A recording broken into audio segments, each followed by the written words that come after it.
नमस्कार, आपण बघत आहात उमेश 24 चॅनल. कोरोना काळात जीव धोक्यात घालून सेवा बजावणाऱ्या आशा सेविकांच्या थकीत मानधनाचा प्रश्न पुन्हा ऐरणीवर आला आहे.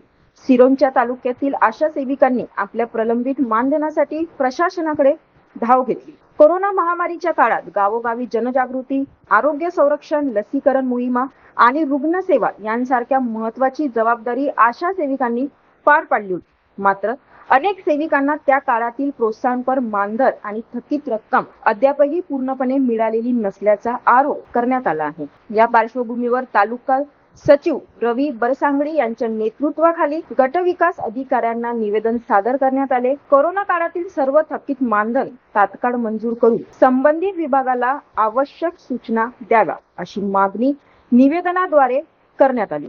आर्थिक अडचणीचा सामना करणाऱ्या आशा सेविकांच्या योगदानाचा सन्मान राखण्यासाठी प्रशासनाने या प्रश्नाची तातडीने दखल घ्यावी अशी मागणी यावेळी करण्यात आली. दरम्यान मागण्यांकडे दुर्लक्ष झाल्यास पुढील काळात आंदोलनाचा मार्ग स्वीकारण्याचा इशारा देण्यात आला आहे. गडचिरोली प्रतिनिधी उज्ज्वल देवनासोबत बघत राहा उमेश 24 चॅनल.